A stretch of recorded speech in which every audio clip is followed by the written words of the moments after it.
G'day guys, and we are back for the next stage of my FlashPrint tutorial series. Previously we were looking at the raft settings. We are now moving into the additions interface in the expert mode slicer settings. So there's a few little things that we can add within this area which can help protect our print, is I guess one way of describing it. Anyway, what we have in here is pre-extrusion, wall, Brim, and a single setting for wiping tower, which is probably just going to get ignored because it's just speed, whatever. And honestly, it probably doesn't matter to most people since, it's wiping tower is primarily used on IDEX machines. So if you are using an IDEX machine, this setting might matter a little bit more to you. Anyway.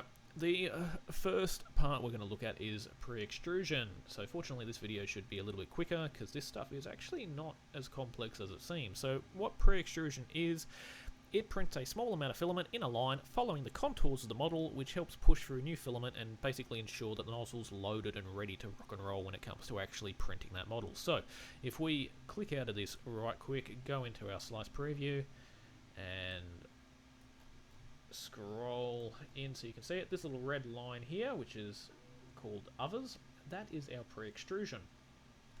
I've sliced this model with a wall, so it's making things a little bit hard to see, but that's what it is.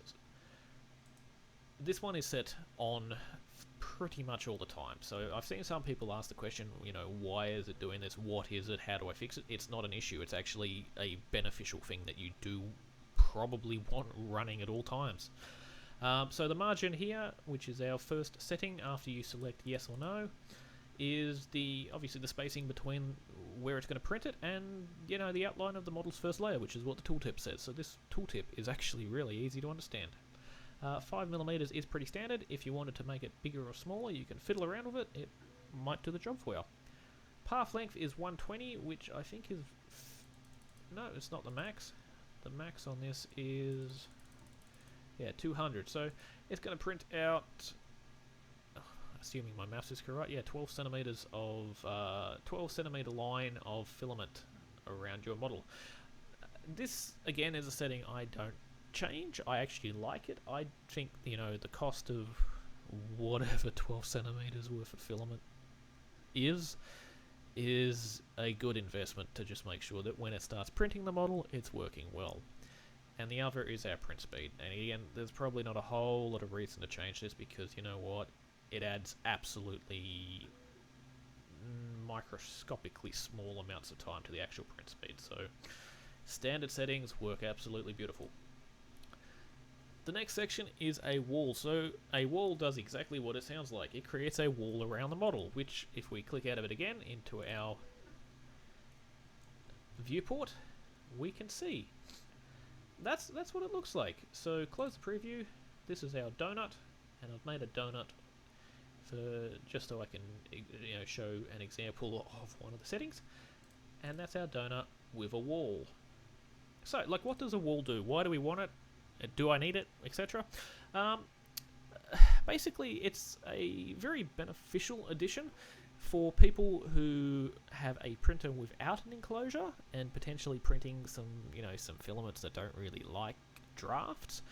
The wall provides a wall to prevent your model from getting hit by these drafts. So yeah, it definitely serves a purpose. It's also good for IDEX machines. So on your Creator series of printers, and I think the Inventors, they can also find this beneficial. I think actually a model that comes with the Creator Pro 2, which is the Easter Island head, that one is sliced out of the box with a wall around it to help make sure it prints properly. So that's the FlashForge supplied file. So yeah, it definitely provides a good purpose potentially. So yeah, it doubles as a wiping tower for the IDEX machines as well. So it's another way of ensuring that fresh filament is pushed out with each and every new layer. The next setting is shell count, which is pretty self-explanatory. It is the amount of passes that is in the wall. Helps obviously with strength to prevent it from collapsing. Does use more filament, does use more time. So, again, finding that sweet spot. Two shells seems to be it's the standard option. It seems to work quite well when I have used it. So, but in saying that, my printers actually have enclosures. So, I just print it for the sake of using it more as a wiping tower. The margin is the distance between the model and where the wall is actually going to get made. You know, you don't really... I don't think you need to change this that much, unless you're worried about perhaps overhanging is hitting or anything, but the standard settings, as I said, do work quite well, and the print speed is the print speed. I'm probably not going to repeat myself here. It's how fast it's coming out. Generating wall inside holes is the one that I did want to demonstrate here, which is why I got the donut. So let me slice it again to show you the difference. So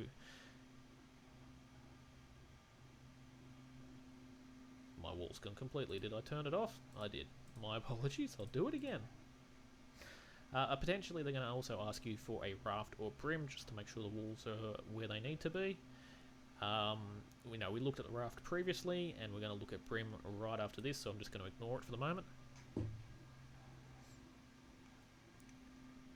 And if you remember what it looked like previously, we also had a wall in the center of this donut here as well, so that's what generating wall inside holes does. If you do have a hollow point in your model, it'll also put a wall in that hollow, which... I mean, it's up to you whether you need it or don't need it. I guess it will help, obviously, ensure that the inner part of the inner surfaces of this model are clean. And the standard setting, if you are using it, is set to yes. The next bit is brim. So this is something that I do use over a raft. A brim is actually fairly similar to a raft, I guess.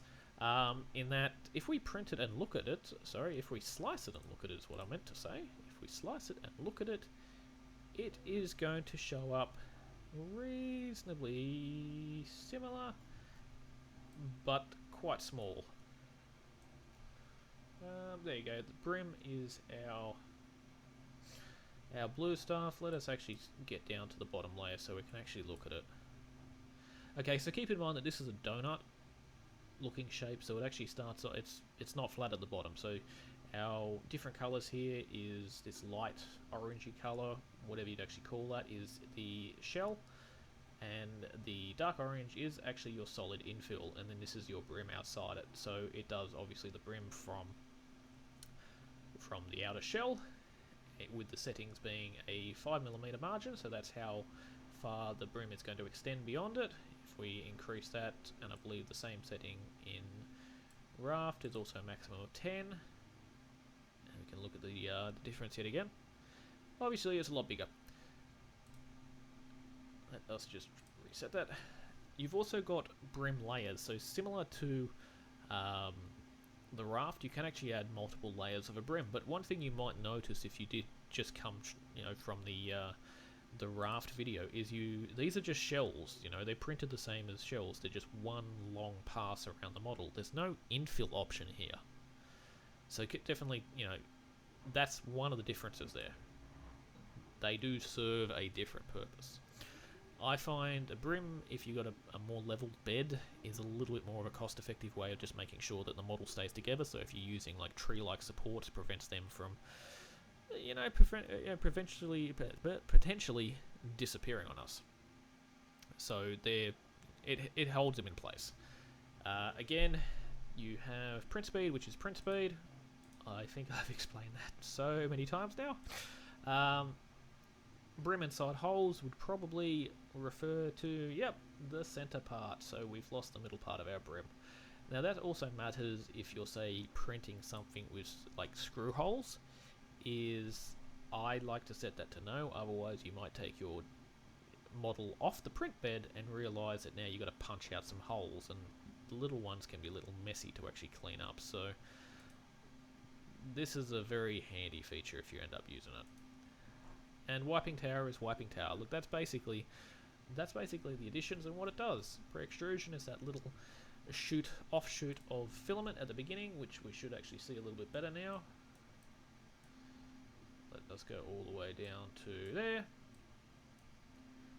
And the margin was set at 5mm, which is also the margin of our brim. So you can see that it starts right at the outside of the brim.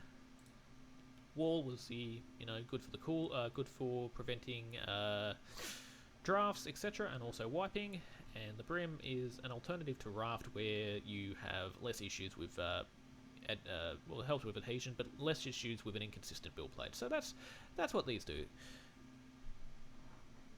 The next video we're going to look at is going to be cooling, which will have different, I will mention this right now, it will have different features for different printers, so just be aware of that before we get started, and I hope you will join me for that one as well.